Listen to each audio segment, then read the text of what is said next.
Sense and Sensibility Chapter 1. The family of Dashwood had long been settled in Sussex.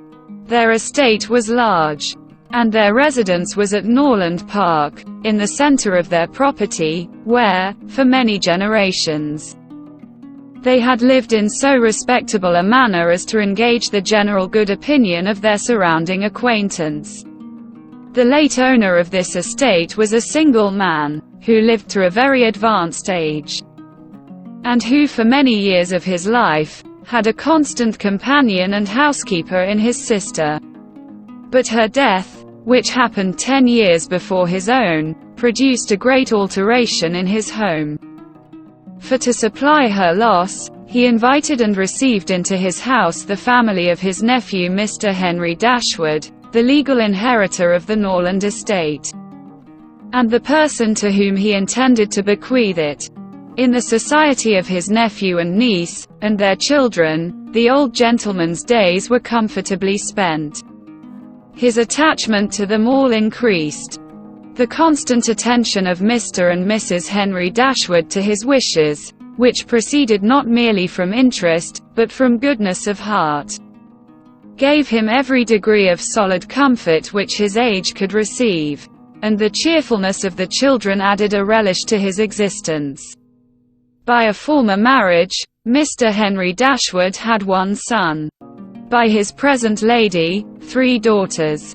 The son, a steady respectable young man, was amply provided for by the fortune of his mother, which had been large, and half of which devolved on him on his coming of age. By his own marriage, likewise, which happened soon afterwards, he added to his wealth. To him therefore the succession to the Norland estate was not so really important as to his sisters, for their fortune, independent of what might arise to them from their fathers inheriting that property, could be but small. Their mother had nothing, and their father only £7,000 in his own disposal. For the remaining moiety of his first wife's fortune was also secured to her child, and he had only a life interest in it. The old gentleman died. His will was read, and like almost every other will, gave as much disappointment as pleasure. He was neither so unjust, nor so ungrateful, as to leave his estate from his nephew, but he left it to him on such terms as destroyed half the value of the bequest. Mr. Dashwood had wished for it more for the sake of his wife and daughters than for himself or his son, but to his son, and his son's son, a child of 4 years old, it was secured, in such a way as to leave to himself no power of providing for those who were most dear to him, and who most needed a provision by any charge on the estate, or by any sale of its valuable woods. The whole was tied up for the benefit of this child, who, in occasional visits with his father and mother at Norland, had so far gained on the affections of his uncle, by such attractions as are by no means unusual in children of 2 or 3 years old, an imperfect articulation, an earnest desire of having his own way, many cunning tricks, and a great deal of noise, as to outweigh all the value of all the attention which, for years, he had received from his niece and her daughters. He meant not to be unkind, however, and, as a mark of his affection for the 3 girls, he left him £1,000 apiece.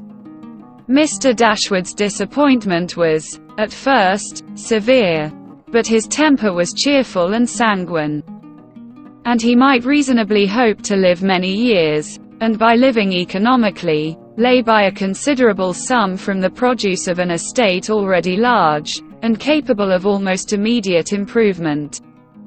But the fortune, which had been so tardy in coming, was his only one 12-month. He survived his uncle no longer, and £10,000, including the late legacies, was all that remained for his widow and daughters. His son was sent for as soon as his danger was known, and to him Mr. Dashwood recommended, with all the strength and urgency which illness could command, the interest of his mother-in-law and sisters. Mr. John Dashwood had not the strong feelings of the rest of the family, but he was affected by a recommendation of such a nature at such a time, and he promised to do everything in his power to make them comfortable. His father was rendered easy by such an assurance, and Mr. John Dashwood had then leisure to consider how much there might prudently be in his power to do for them. He was not an ill-disposed young man, unless to be rather cold-hearted and rather selfish as to be ill-disposed, but he was, in general, well respected, for he conducted himself with propriety in the discharge of his ordinary duties. Had he married a more amiable woman, he might have been made still more respectable than he was. He might even have been made amiable himself, for he was very young when he married, and very fond of his wife. But Mrs. John Dashwood was a strong caricature of himself, more narrow-minded and selfish. When he gave his promise to his father, he meditated within himself to increase the fortunes of his sisters by the present of £1,000 apiece. He then really thought himself equal to it. The prospect of £4,000 a year, in addition to his present income, besides the remaining half of his own mother's fortune, warmed his heart, and made him feel capable of generosity. Yes, he would give them £3,000. It would be liberal and handsome. It would be enough to make them completely easy. £3,000. He could spare so considerable a sum with little inconvenience. He thought of it all day long, and for many days successively, and he did not repent. No sooner was his father's funeral over, than Mrs. John Dashwood, without sending any notice of her intention to her mother-in-law, arrived with her child and their attendants. No one could dispute her right to come. The house was her husband's from the moment of his father's decease, but the indelicacy of her conduct was so much the greater, and to a woman in Mrs. Dashwood's situation, with only common feelings, must have been highly unpleasing.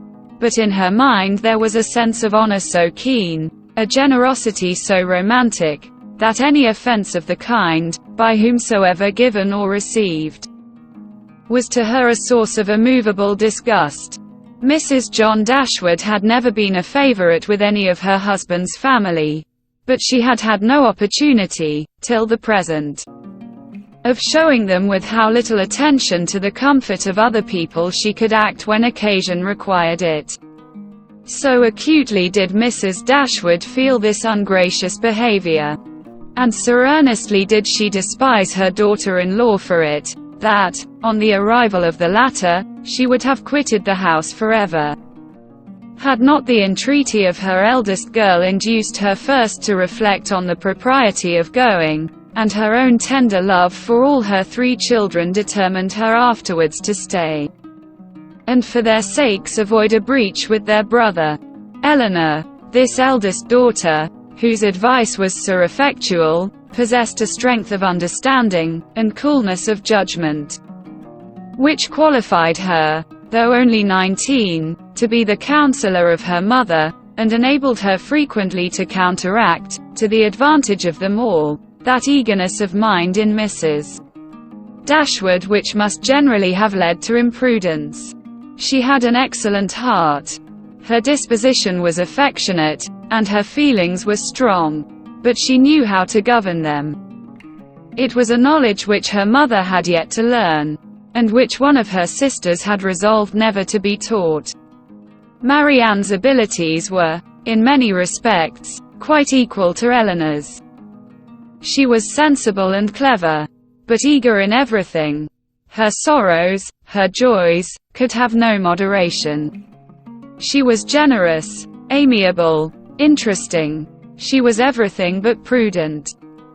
The resemblance between her and her mother was strikingly great. Eleanor saw, with concern, the excess of her sister's sensibility, but by Mrs. Dashwood it was valued and cherished.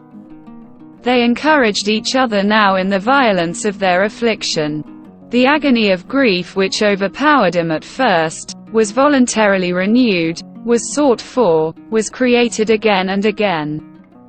They gave themselves up wholly to their sorrow, seeking increase of wretchedness in every reflection that could afford it, and resolved against ever admitting consolation in future. Eleanor, too, was deeply afflicted, but still she could struggle, she could exert herself. She could consult with her brother, could receive her sister-in-law on her arrival, and treat her with proper attention, and could strive to rouse her mother to similar exertion, and encourage her to similar forbearance. Margaret, the other sister, was a good-humored, well-disposed girl. But as she had already imbibed a good deal of Marianne's romance, without having much of her sense, she did not, at 13, bid fair to equal her sisters at a more advanced period of life.